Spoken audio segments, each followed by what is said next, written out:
Welcome back, everyone, to Integrating Real Perspective, my personalized film review corner.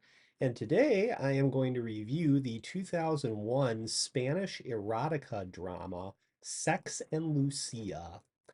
So now, in the same league with my previous review for Swimming Pool, Sex and Lucia has a writer at the core of this story. This time it is a male writer named Lorenzo, played by Tristan Yuola, if I'm pronouncing that last name right. He who actually looks like a Spanish version of Sting, the former Police frontman, that 1980s new wave art rock band. Well, and of course is the guy who has had a very rich and luxurious solo career with albums like Brand New Day. Um, but it's his girlfriend, it's Lorenzo's girlfriend, the titular character played by Paz Vega. So yeah, I know it's spelled P-A-Z, but think pause, as in please don't pause this video review. This is a juicy one you want to watch. But so anyways, the titular character, Lucia, is the spicy subject of this Spanish erotica film. And I do believe that there are definite similarities to Swimming Pool in exploring the messy, chaotic nature of creativity and the way that sex becomes crucial to the chemistry of stirring the creative alchemical cauldron that provides direction for bringing a novel to life, which is the creative project that's focused on in this film. Similarly, but more in a background sort of way, the movie Nine Songs, which I also have in my queue to review down the road, focuses on music in the same way by showing how the power of sound and lyric create a ritual for these two concert goers to explore various different sexual fantasies. It doesn't obviously focus on the musicians themselves, at least up front and personal, although I do think about the band Franz Ferdinand, who was in that film, that I know made a career out of writing songs that explored themes like, age of consent and, like topics that New Order and the Strokes also explored as well too. So that's just another cinematic example right there. Now I saw actually both Nine Songs and Sex and Lucia around the same time, which was in 2007. But I will be focusing exclusively on Sex and Lucia for this review.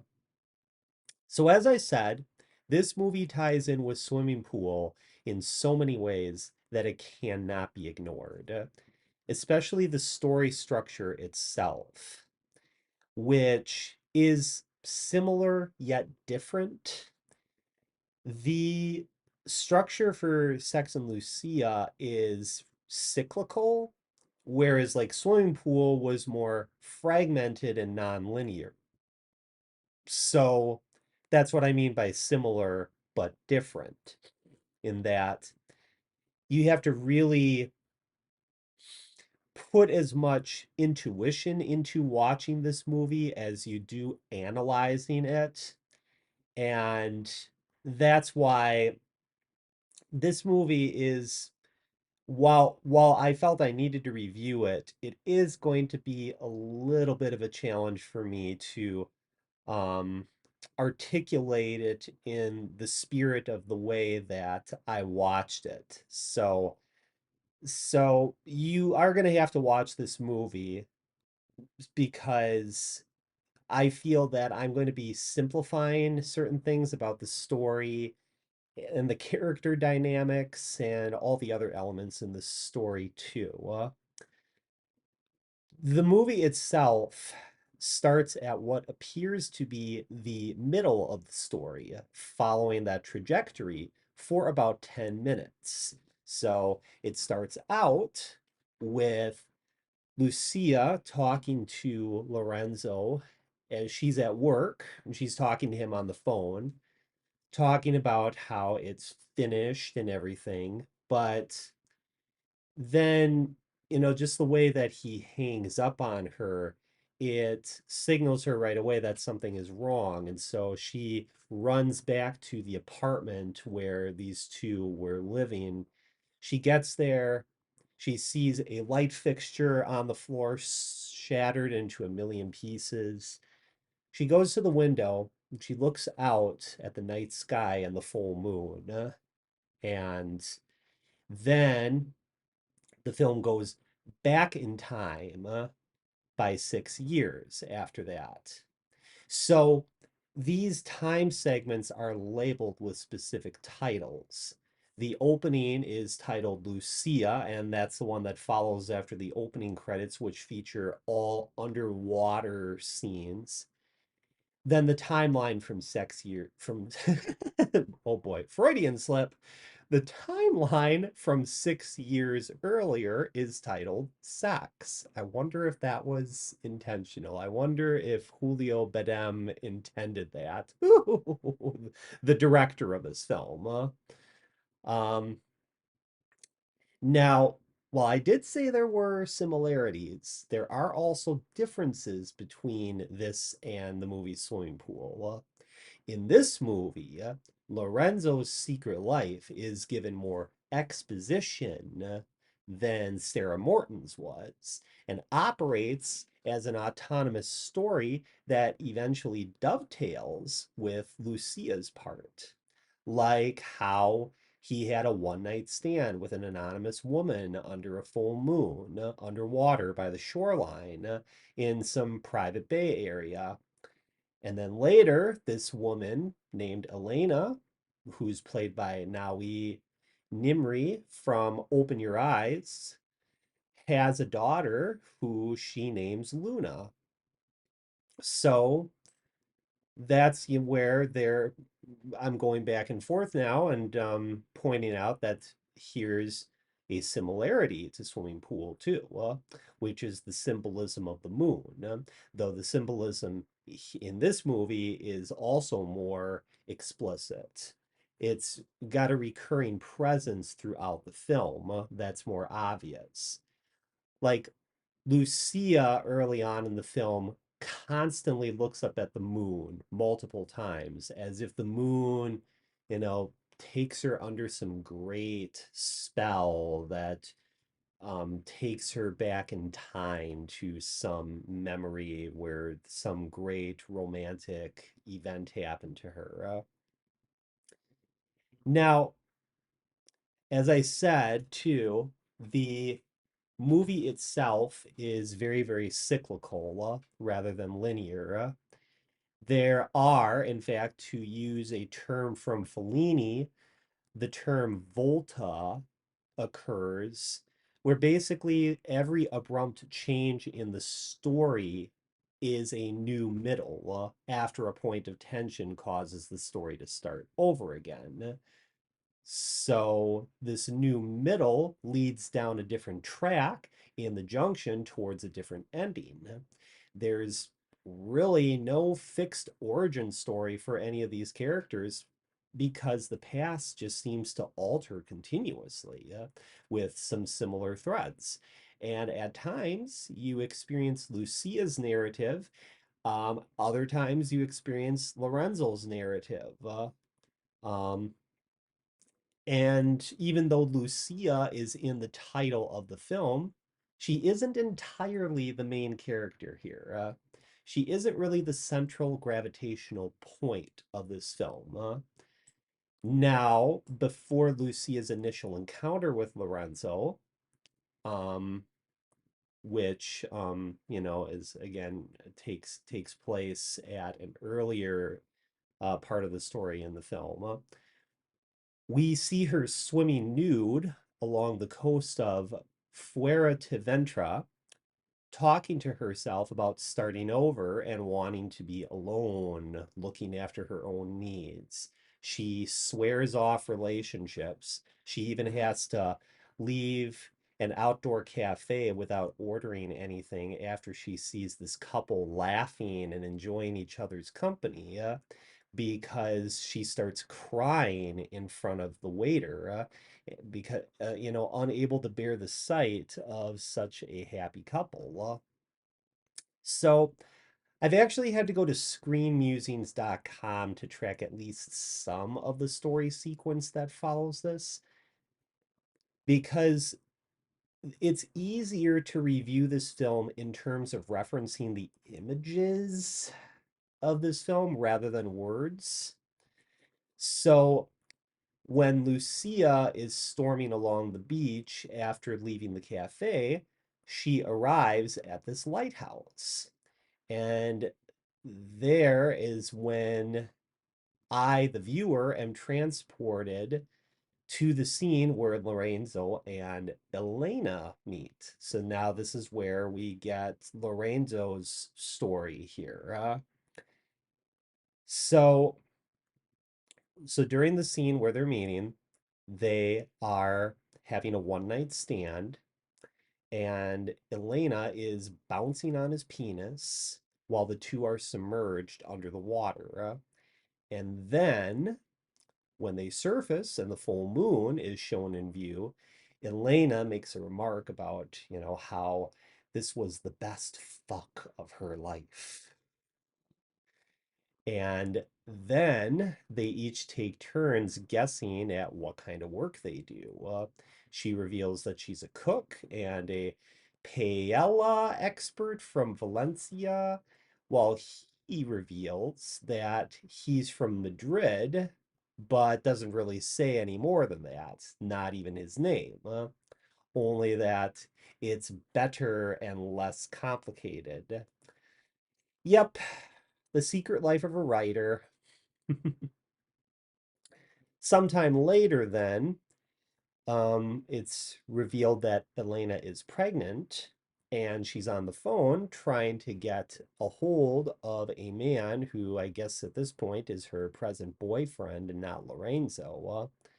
And she must be speaking to a friend because this friend can't get a hold of the boyfriend due to the fact that he's busy.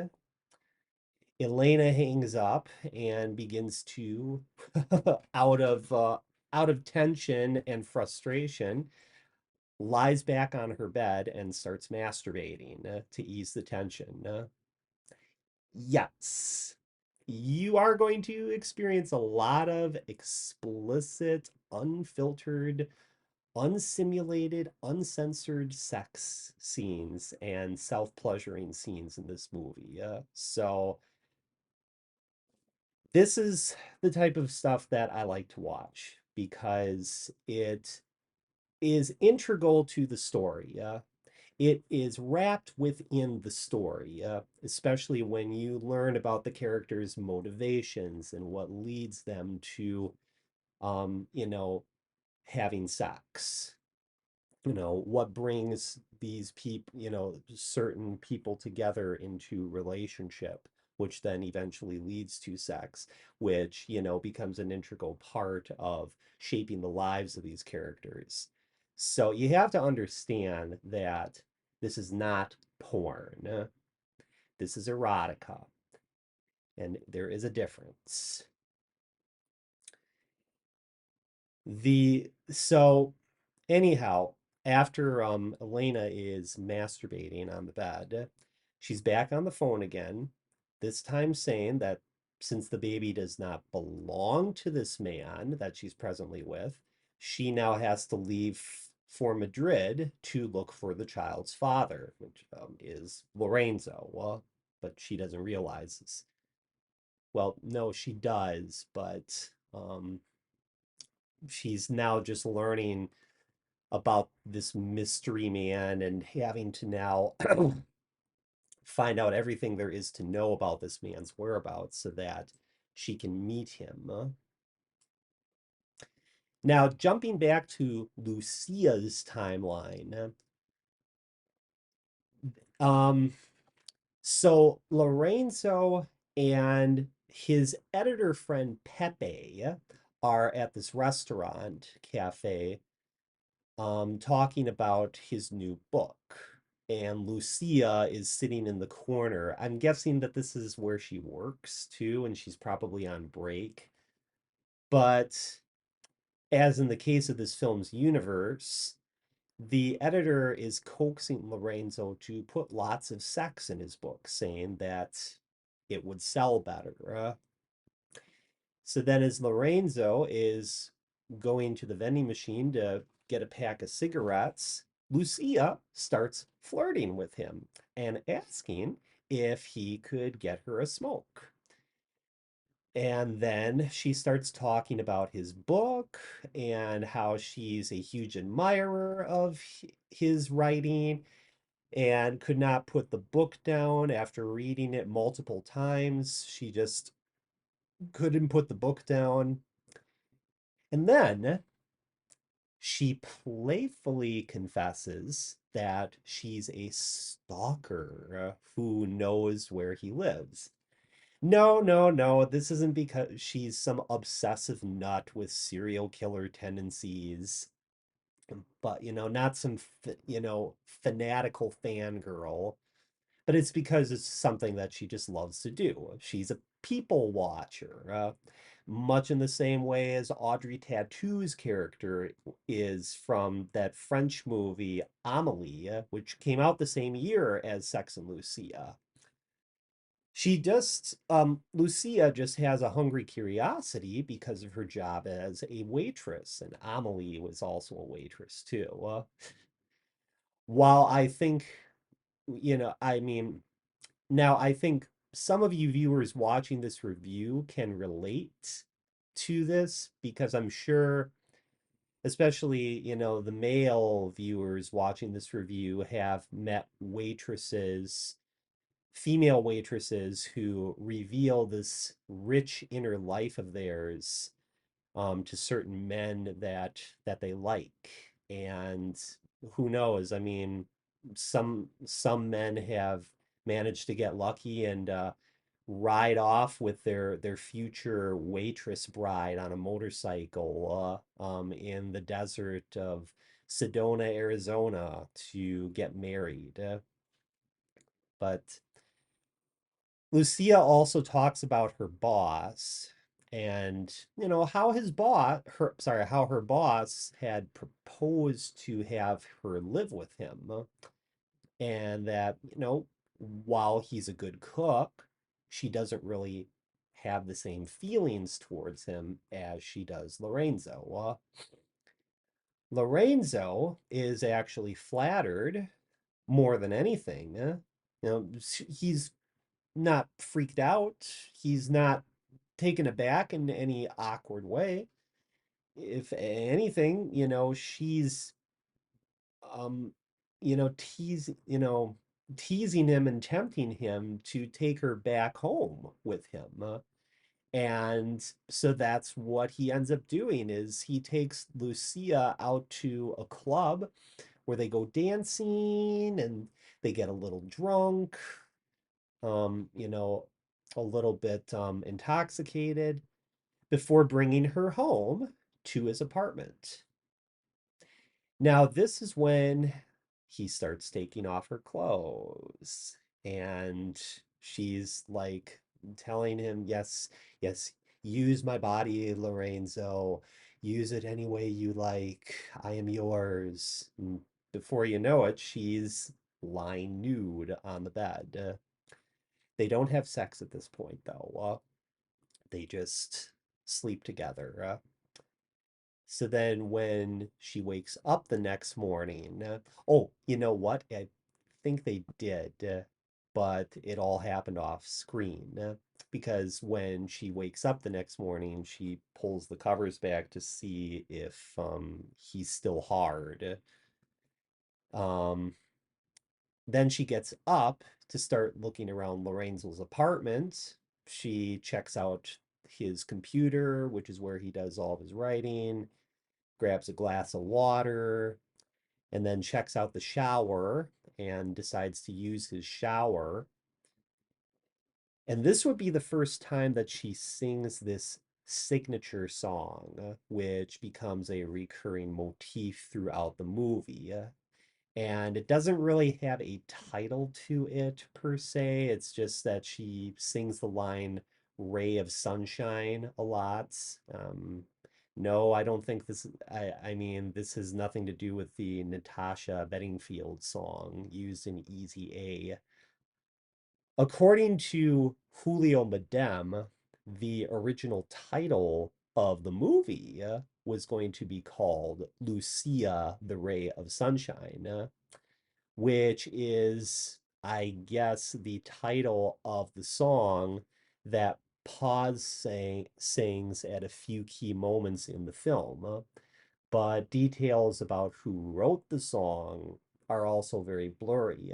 All that I know is that it's an original song from the film's composer, Alberto Iglesias. Iglesias. Sorry, Alberto Iglesias. I'm trying so hard. I mean, I spelled the name right on my script here, but I cannot pronounce it, for the life of me. I guess I really do need to learn Spanish.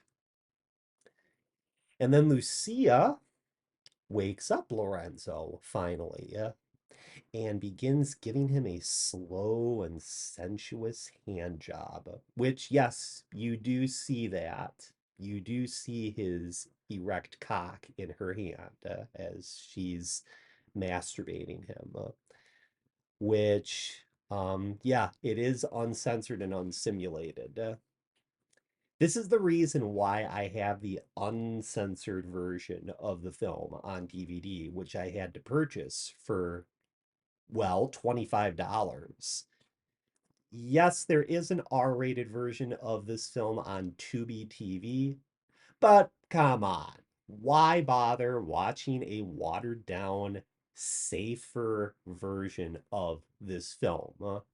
And, if you can really get into the art of the sex and the erotica in this film, you will see that the uncensored sex, full frontal male, female nudity, and self-pleasuring scenes are actually rather tasteful to watch. The angles, um, the the lighting and everything, and just the way that the story threads itself in through all these scenes. It really makes this an art house film that is worth all the praise that it deserved. Now, while Lorenzo begins having penetrative missionary sex with her, she starts moaning out that she's dying repeatedly. Just, oh boy, total blissful abandon, which is just so beautiful to watch. And then after sex, Lorenzo shows Lucia some of his dishes, his food that he likes to cook. And then Lucia talks about her family history and how she's always been around good cooks. Then Lorenzo starts getting some spicy ideas. First, they start shooting Polaroids of each other while naked and having foreplay. And then they go to an outdoor cafe where Lucia starts teasing Lorenzo by taking off her panties in public under her skirt and throwing him at him. And then going home with her in commando mode, they continue the play scene, which then evolves into a strip dance where she starts taking off one piece of clothing at a time while dancing to a really intriguing Spanish house techno number called Yo Marco el Minuta, which translates into English to I Mark the Minute. And the song itself features pretty sensual vocals from the Spanish rapper Mala Rodriguez. Check that one out on YouTube. It's actually a really, really good song, especially for electronic music lovers. Paz, by the way, has really beautiful skin. I just have to point that out. Just that really beautiful Spanish skin, the way that the sun accentuates those sexy and subtle tiger stripes around her smooth buttocks. Love it. Mwah. Tasty. Yeah. And yeah, even Lorenzo starts doing his own striptease number to a Carlos Jean song called Give Me the 70s. And this one happens to be sung in English. His number is a little bit more comedic than Lucia's was, but nonetheless, just all part of the fun of watching this entire sequence right here.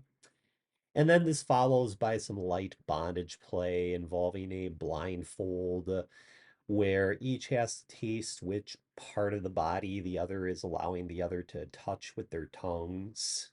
And then some more missionary and some more cowgirl. I actually want to take the time to step outside discussing the story for a minute to elaborate more on the sun and moon symbolism here. Um, Particularly some key scenes. Now, I think practically everyone knows that whenever there is a full moon present, typically there is usually a romance being initiated. Now, think Peter Pan, or it is an omen for some dark secret that the other person is hiding under the surface. This the fact that the female characters in this film are these very maternal types that are very much in touch with the rhythms of nature. I feel that plays in tandem with the story. Yeah, especially when we see Elena's pregnancy, um, and the birth of Luna. I mean, even the daughter's name right there is very, very explicit of the moon symbolism right there. But I did want to highlight one scene here, and it takes place after Lorenzo and Elena's initial sexual encounter. Now there's that close up of the full moon and then in the night sky, which then transitions to a scene where Elena is looking at a pregnancy test calculator, where a plus sign reveals that she's you know what, and that she had the kid with you know who. And when you see Elena's tears falling on the calculator screen, there are these white blotches in some ingenious CGI trick, as it looks like, that made it appear like she's crying tears of moonlight. Now, there is also the scene where Lucia is standing on this cliff, staring at the moon off in the distance, and it's evening. Then she's turning back to face the audience and then closes her eyes. Then she opens them again, and the sun appears in frame shortly after, like she's meditating on both the energies of the sun and the moon here. There is actually a scene before all this, too, where it looks like the sun and the moon are sharing the scenery. And I believe that this is happening while this Lucia is trying to recall memories of everywhere where Lorenzo and her have been. Like by tuning into Sol and Luna, she can sense the masculine and feminine energies in her gut interplaying with the island's terrain. And this conjures up memories from within her trance state.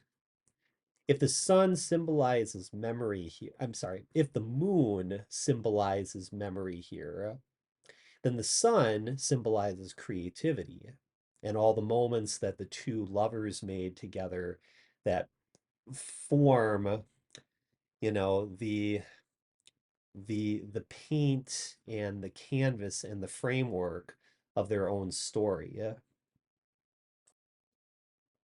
Then the story jumps ahead again, and this is after Elena gives birth to Luna. Lucia is looking to rent out a room at her place.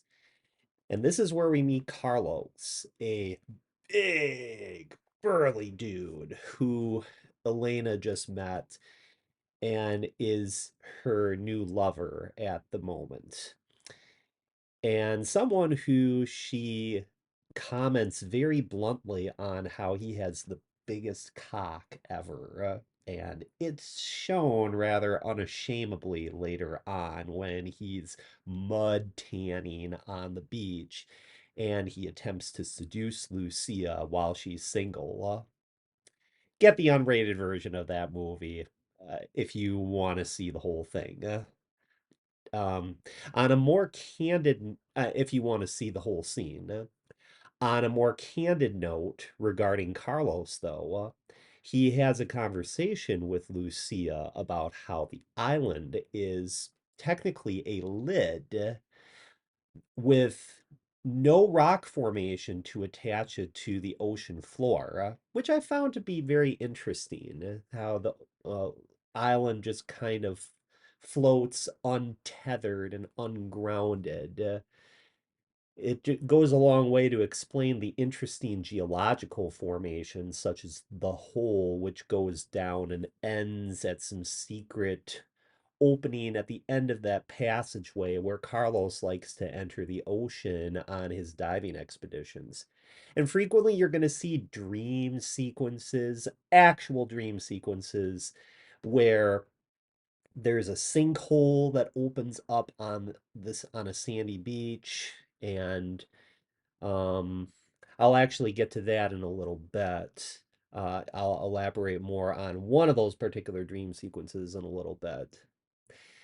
And then it's revealed that Elena frequently chats with this man in an online chat room. This is early 2000s, so think that this must be like AOL Instant Messenger.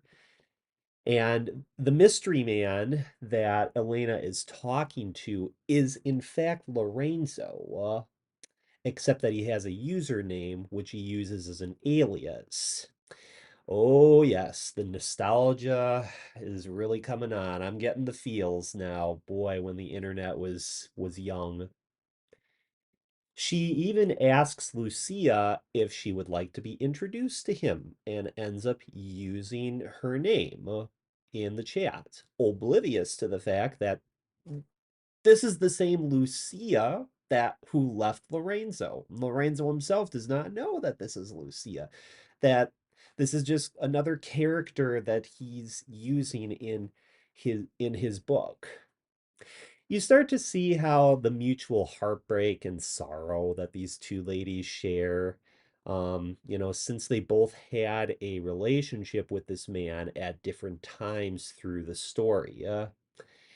And the thing is that at this point, um, there's there's the scene where Lorenzo is celebrating his birthday and he gets news from Pepe, his publisher, about the mystery woman that he had sex with 6 years ago. Well, that moonlight swim scene that was going on, and finds out that he has a daughter. So he learns about this just as he's blowing out the candles on his birthday cake. And Elaine, Lucia is very proud that, to just have this man in her life. She's happier than she's ever been. But now it's like this is the point where Lorenzo completely loses himself in his writing, and he starts talking about trying to find his daughter through the device of fiction. He becomes more and more withdrawn from Lucia, who is trying so desperately to reach in and help him and be his anchor, but he keeps pushing her away. So it's really devastating. It just he just continues to go on a downhill spiral as he becomes lost within himself, and his past starts beckoning him to really come to terms with.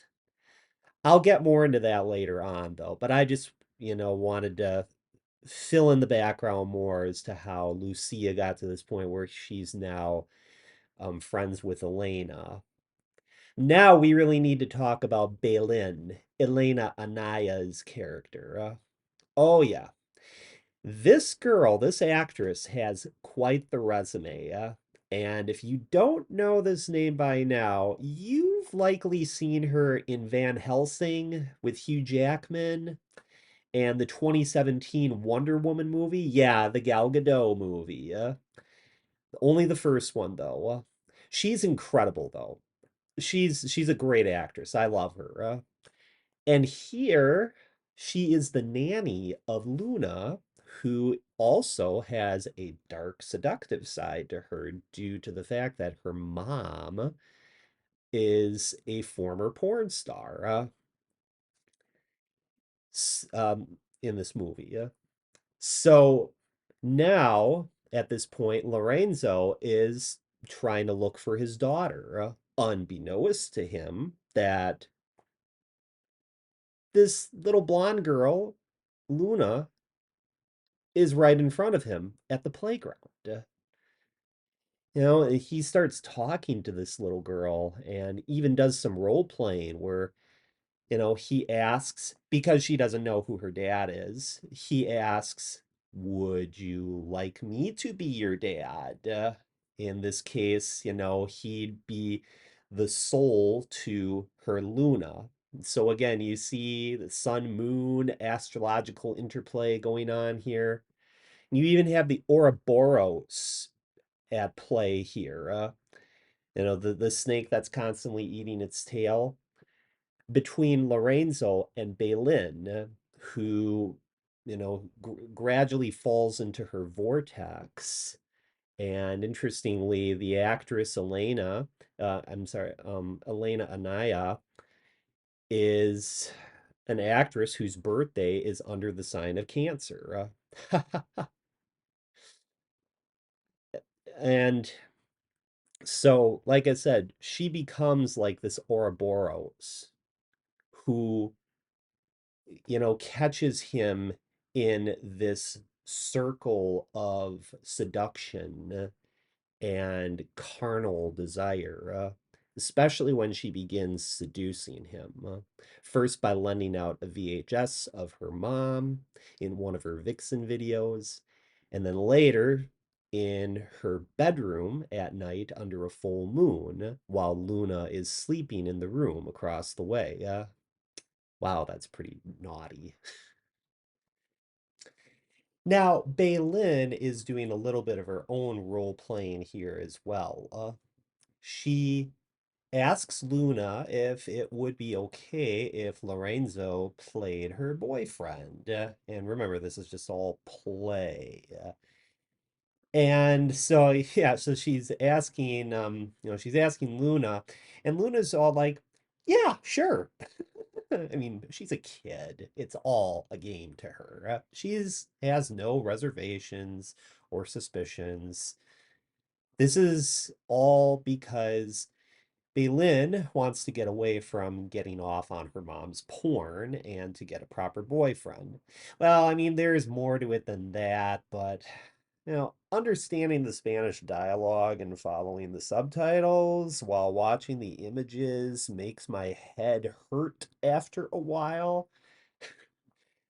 Yeah, this is why I've had to go back and do some specific scene analysis here and even look at an online transcript of the script, which I'll actually put the link to that down below so that you can go and explore some of the scenes that I don't analyze at your leisure. Because seriously, this review is probably going to be like 90 minutes to 2 hours, and I do not want to do that.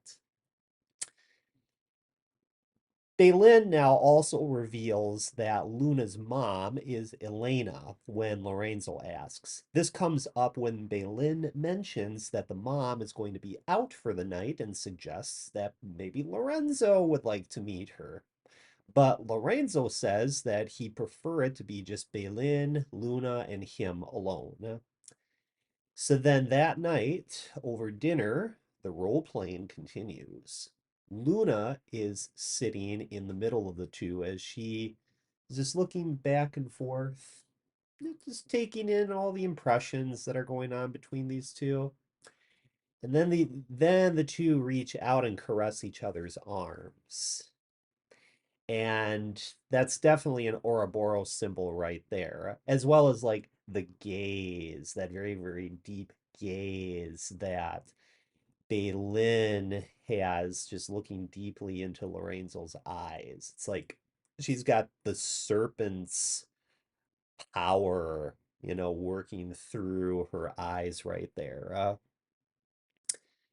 Baylin also has that Rottweiler lab mix who scares the crap out of Lorenzo. And I'll be getting into that dog more in a little bit. But I will say that, regarding the Ouroboros once more, there's definitely a sense that something dark and tragic is going to happen. And it's going to happen when sex is happening. Now, jumping ahead to after supper, Lorenzo takes Luna to bed and begins to tell her a story at her proposal. He's just like, well, yes, stories are what I tell for a living. Just playing along. So Lorenzo walks into her bedroom and takes in the painting wallpaper. The design is all jellyfishes. And Luna also has a lava lamp on her nightside table with clownfish. I think it's clownfish that are swimming around in there. Then he begins asking, this is the start of his story, if she knew that the island depicted in the painting has the lowest moon. She acknowledges that she does know, but Lorenzo says that only a few people in the world know it. He also mentions the great weather, that's always nice weather, and the fact that the rocks below the ocean grant you wishes. Like, you can wish whatever you want, and the rocks will grant you a gift. And is also beware that and is also aware that there are holes and that you need to watch out for the holes. There's that image again. However, nobody dies on the island, because if you fall through one of these holes, you can choose any life you want on the other side. I'm not sure if I brought this up about the holes, but well, I mean, I did bring it up about the about Lucia's scene after he first meets Carlos, but there's also another scene. It's a little excerpt of Lorenzo's story where he's sitting on the beach talking to Luna, and there's this what looks like a sinkhole that's opening up underneath. But anyways, to get back to Lorenzo's bedtime story with Luna, the island was happy when Luna arrived, so the rocks decided to grant her a gift. But it was something that she did not have. And then Luna's curiosity, you know, um, it begs her to ask, is it a raft? No. Is it a dog? No.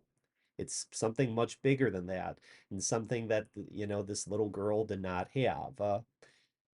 Then Luna arrives at the conclusion that it's her father that she wants most. And Lorenzo even responds very cheekily, bullseye, butterfly.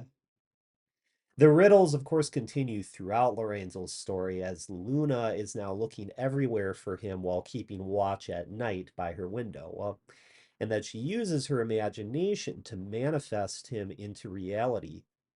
But the question is, should he be a fisherman or a lighthouse keeper? And then Lorenzo, in a twist ending, jumps to the mother in this narrative, saying that all Luna really wants is for her mom, to be a beautiful mermaid. So he's implying here that Luna has doubts about what her father should look like, but knows fully well what her mother will look like.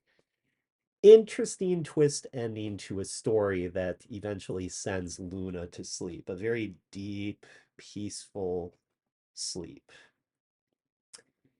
And that's when, at that moment, Bailin comes in dressed in black lingerie. And, the, the story, the bedtime story scene was cutting back and forth between the two. And then her, checking herself out in the mirror, Bailin checking herself out, you know, to see if she's sexy enough for him. Lorenzo was about to reveal a secret about him, probably that he's the husband of Elena and the father of Luna. But Balin pushes that aside and says, "Hey, I dressed up in this for you." And then she takes his hand into the bedroom where she gets on top of him to perform a 69 on him. That's cancer symbol right there. That's when, during her foreplay, we are also seeing a visual representation of the story Lorenzo told Luna, probably through Lorenzo's mind. And even before that, when Belin is taking his hand, Lorenzo is seeing Luna in the reverie taking his hand along the sandy beach, expanding upon what happened earlier. Now, that Rottweiler dog that I mentioned earlier pops up again at the same time that Luna is now waking up, walks to her door, rubbing the sleep out of her eyes. Now, it seems like this dog is coming in to interrupt Baylin's fantasy, fantasy kinky play scene on Lorenzo. And the scene just jumps back to Lorenzo's visual story playing in his mind where he sees Luna falling through a hole in the ground on the island. But what we really see in reality is Lorenzo pushing Balin off of him, running to the doorway and shutting it, supposedly to keep the dog out. Now I'm jumping ahead here as it's inevitable when talking about this movie. But as Elena would say later on, the dog reached out and attacked Luna, killing her in the process. But the act isn't shown. Instead, we see a shocked Balin now leaning against the closed door and slumping down on the floor, just all dazed and wondering what all just happened. Then a window breaks as she sees, and we see Lorenzo now running down a dark street, obviously frightened and maybe even ashamed by what just happened. And then Baylin takes a shard of broken glass on the floor. And then the next scene is her in a hospital talking to a concerned Elena, who is talking from a payphone just off a country road. Baylin slashed her wrist in an attempted suicide and now has a bandage around her wrist because she survived. And now she's crying on the phone while talking to Elena, who is pleased, yeah, pleased to hear her cry. She's just like, "Oh, cry. Yes, please cry." Probably because she knew what she did, bringing her nameless boyfriend over. I was always a bit perplexed by the feelings being exchanged here, since Elena's tone is a bit lackadaisical here. Or maybe it's just because the subtitles were interpreting this scene a little bit wrong. But there is noticeable grief, regret, and sorrow in Elena's voice. Oh yeah. And then um I can't remember if it was before it was before the hospital scene. So the story that Lorenzo told earlier finally comes to an end where when we last saw Luna dropping through that hole in the sand, she She falls into the ocean, and we now see her swimming to her mom, who, yes, is Elena, a mermaid, who is hugging Luna, embracing her in her arms as Luna is holding on to her. Obviously, you know, out of a sense of the fact that she's had her wish fulfilled and that her longing is finally ended. So to finally wrap up this movie review and all of its intersecting character arcs, Baylin ends up running away with Carlos to stay with her mom, which I think is in Italy or Barcelona. I don't think the location is disclosed in that scene. And I'm not going to go back and rewatch that scene because I already had to go back and rewatch two other scenes from that movie already. Lorenzo now falls into a coma after his car accident, only to wake up and have Pepe report that Lucia has been missing. That's when Elena is trying to chase down Lucia, and while she's doing that, she crosses paths with Lorenzo and Pepe driving past her, and so she follows them.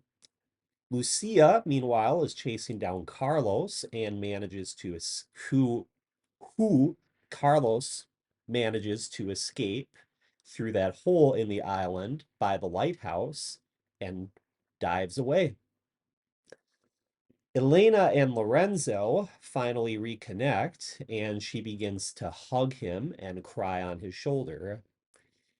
All three of them return back to the Airbnb where Lucia was living with Elena. Pepe is there, who gradually reveals as Lorenzo comes down the stairs, that he's alive now.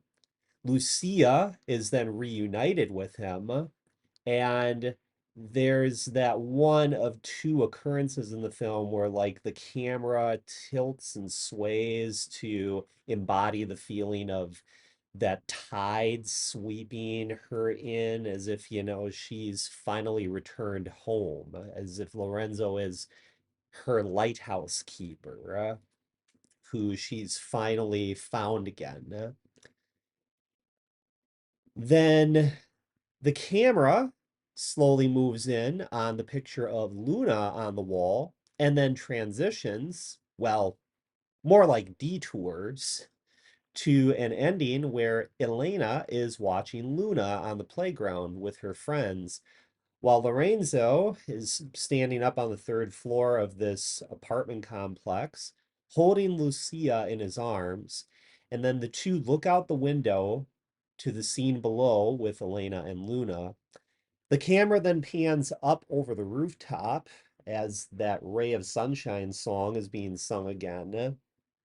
And scene fades to white and the credits start rolling with that other infamous theme song that's been playing throughout the film.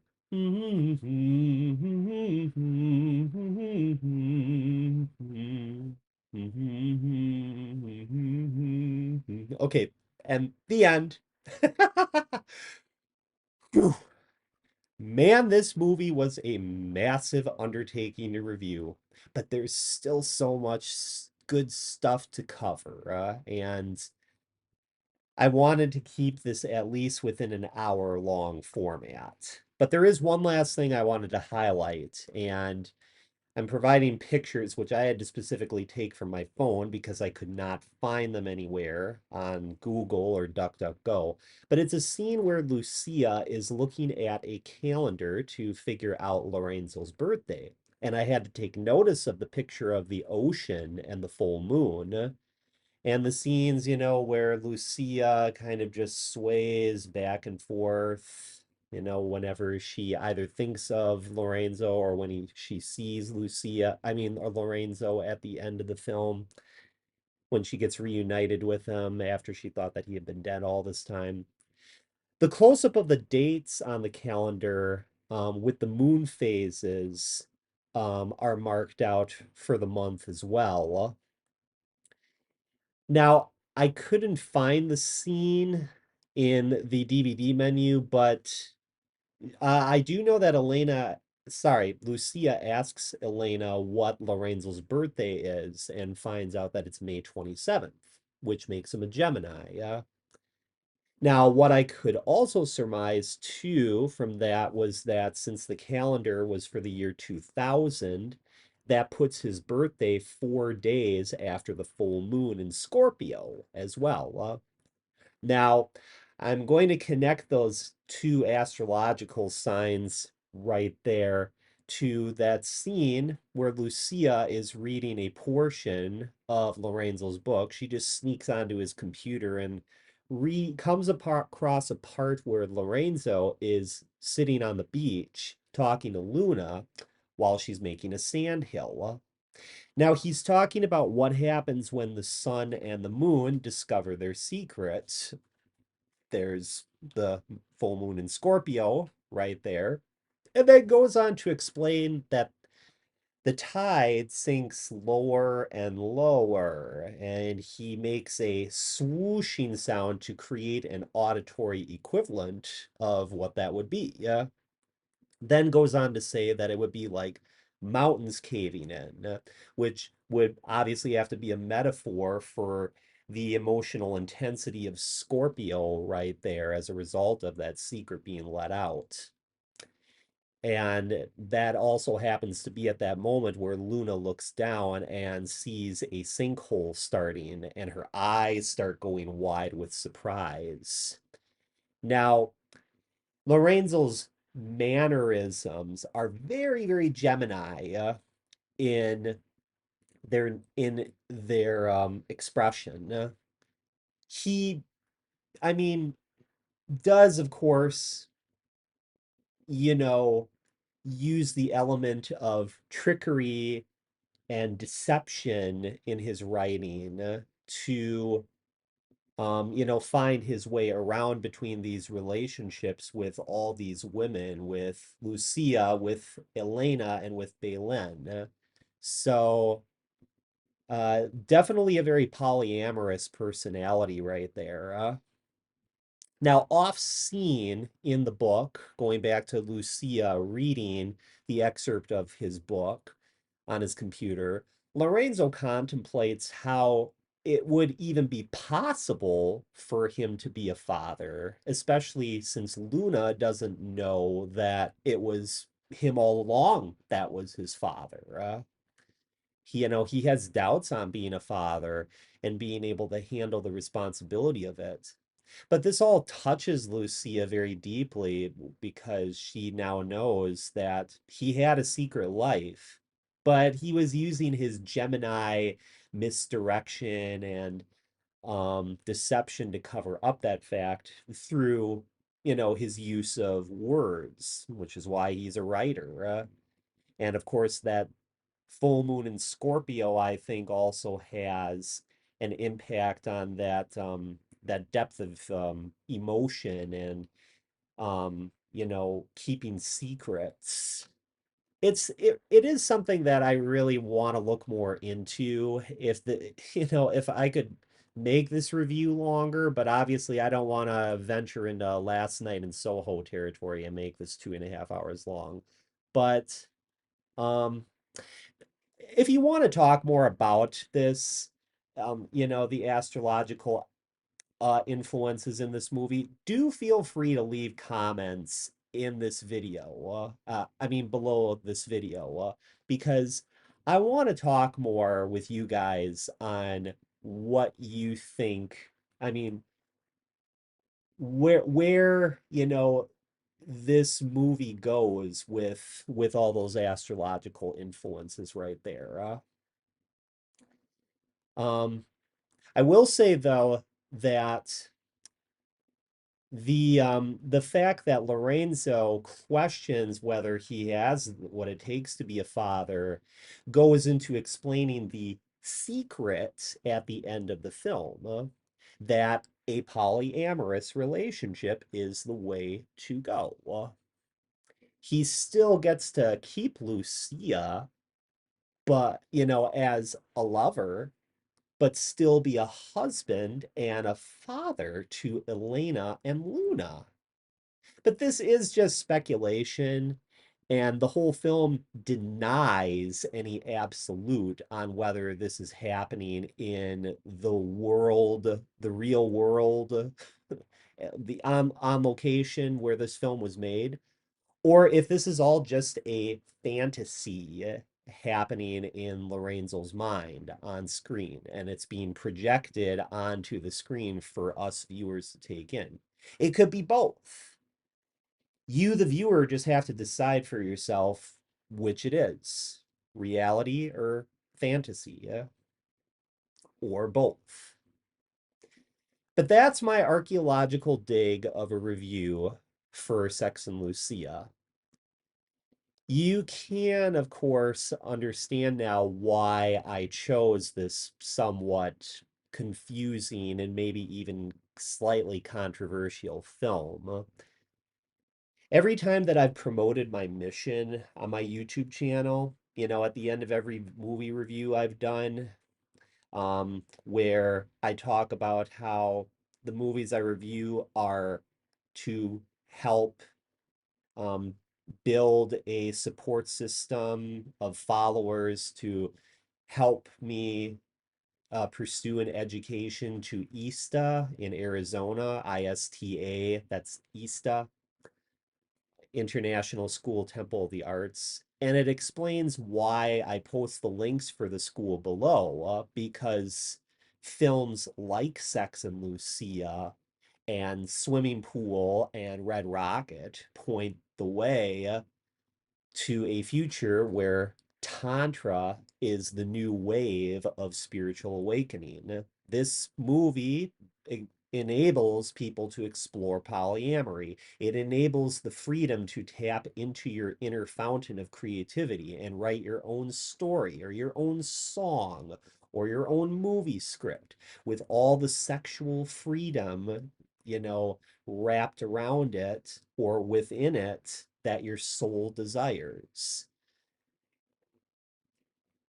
So, like I say, that's why I always promote my philosophy as a tantric and a Taoist and a new hermeticist, and my spiritual framework, through all this and the movies like Red Rocket and Swimming Pool are, why I started this channel integrating real perspective in the first place. And there are more movies like this to come on the way for the channel.